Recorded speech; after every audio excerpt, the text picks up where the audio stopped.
வாக்கு எண்ணெய் மையத்துக்குள்ள பொதுமக்களே அலோவ் பண்ண மாட்டாங்க. அலோவ் பண்றது மீடியாவும் முகவரும். அப்ப யாரு கோவஞ்சன் நீங்க சொல்லுங்க.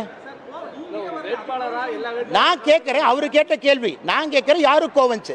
அது முகவர்களும் கட்சி முகவர்களும் மீடியா நண்பர்களும் இருக்கடம். அங்க என்ன வேலைன்னு நான் கேட்கிறேன். பொதுமக்களை எங்க சந்திக்கணுமோ அங்க சந்திக்கிறோம். அடுத்துங்க, வேட்பாளர் எங்க இருக்க வேண்டிய அங்க இருக்கிறானே. ஏன் அதே இடத்துல வேட்பாளர் வேற இடத்துல இருக்கக்கூடாதா? வேட்பாளர் வேற பேசக்கூடாதா? அதே ஊர்ல இன்னொரு பணி செய்யக்கூடாதா? ஏன் வாக்கு எண்ணிக்கிற அன்னைக்கு வேட்பாளர் வாக்கு எண்ணிக்கை மையத்துக்குள்ள உட்காரணும் ரூல் இருக்கா? அல்ல ஓட்டு போட்டுட்டு வேட்பாளர் ஓட்டு போட்ட மையத்துக்குள்ளேயே சேர் போட்டு உட்காரணும் ரூல் இருக்கா? எலெக்ஷன் கமிஷன் அந்த மாதிரி ரூல் இருந்தா சொல்லுங்க.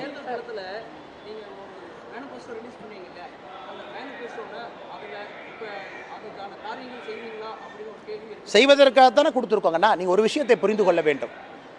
அதாவது இத்தனை காலமாக கோயம்புத்தூர்ல நடக்காததை நாங்கள் கையில் எடுத்திருக்கோம். அதை நடத்தி காட்டுவோம். இத்தனை காலமாக 10 ஆண்டு காலமாக அதிமுகவினுடைய ஊழலை கோயம்புத்தூர் மக்கள் பார்த்தாங்க. ஸ்மார்ட் சிட்டியிலிருந்து எல்லாத்துலேயும் ஊழலை பார்த்தாங்க. அதையெல்லாம் கையில் எடுத்து தனிப்பட்ட முறையில் ஒரு வேட்பாளராக ஒரு கட்சியினுடைய தொண்டனாக அதை செய்து காட்டுவது என்னுடைய சங்கல்பம். அது படிப்படியாக அனைத்தையும் செய்து காட்டுவோம். அது மக்களுக்கு தெரியும். அண்ணாமலை சொன்னா செய்வாருன்னு தெரியும். அதை செஞ்சு காட்டுவோம்.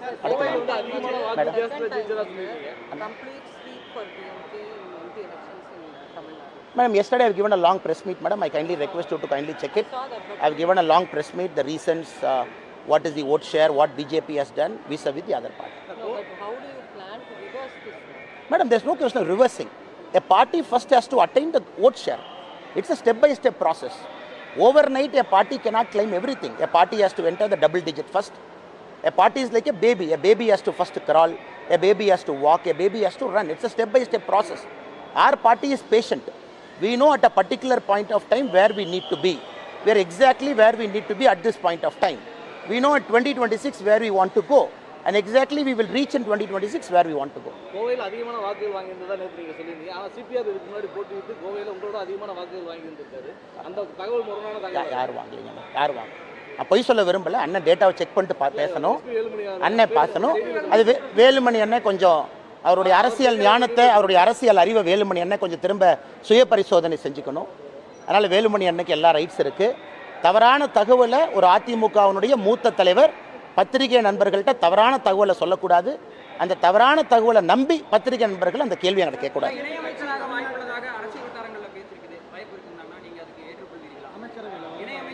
வேற ஏதாச்சும் கேள்வி இருக்கானா? வேற எதுவும் இல்லைண்ணே. இதை விட என்னென்ன போக முடியும்? ஏன் 11.5% வந்தது பெருசு இல்லையா? அது ஏற்றம் தானே காட்டுது, இறக்கத்தை காட்டுதா? 12 இடத்துல 2வது வந்திருக்காங்க. அது ஏற்றம் இல்லையா? கோயம்புத்தூர் மாதிரி இடத்துல அதிமுகவுடைய கோட்டைன்னு சொன்னதை ஜஸ்ட் டெபாசிட் வாங்கியிருக்கிறாங்க. அதிமுக 3 இடத்துல டெபாசிட்டை இழந்திருக்கிறாங்க சட்டமன்றத்தில். இது ஏற்றம் இல்லையா? இது மக்களால் போனனால தான் அந்த ஓட்டு வந்திருக்கு. இந்த ஓட்டு ஏன் வந்திருக்கு? மக்களோடு மக்களாக பாரதிய ஜனதா கட்சியினுடைய தொண்டன் பணி செய்யறனால தான் அந்த ஓட்டு வந்திருக்கு. அடுத்து வெற்றி 3 முனை போட்டி 2 முனை போட்டியாக மாறி 40%, 45% வாக்கு வங்கி அடுத்து வரும். It's step by step process. அது கட்சிக்கும் தெரியும். மக்களுடைய அன்பை சம்பாதிப்பதற்கு இன்னும் உழைச்சிக்கிட்டே இருங்க, கடுமையாக உழைங்க.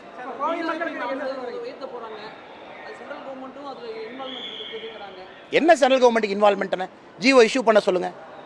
மாநில அரசு வெள்ளை அறிக்கை கொடுக்கட்டும். சென்ட்ரல் கவர்மெண்ட் எங்க கரண்ட் ஏற்ற சொல்லி எப்போ சொன்னாங்க? அதுக்கப்புறம் நான் பதில் சொல்றேன். சும்மா உங்க பொய்யை பேசி தெரிஞ்சு எப்ப நான் பதில் சொல்றது? நாங்கள் உங்களுக்கு கடமைப்பட்டிருக்கின்றோம். ஒரு சரித்திரம் காணாத அளவுக்கு நம்பிக்கை வைத்து வாக்களிச்சிருக்கிறீங்க. ஆளும் கட்சி போட்ட எல்லா இடர்பாடுகளை தாண்டி வாக்களிச்சிருக்கிறீங்க. ஆளும் கட்சியினுடைய பணபலம் படைபலத்தை தாண்டி வாக்களிச்சிருக்கிறீங்க. இங்க இருக்கக்கூடிய எம்எல்ஏக்கள் யார் இருந்தும் கூட அதையும் தாண்டி வாக்களிச்சிருக்கிறீங்க. நீங்கள் பாரதிய ஜனதா கட்சியின் மீது வைத்திருக்கக்கூடிய நம்பிக்கை அது காட்டுது.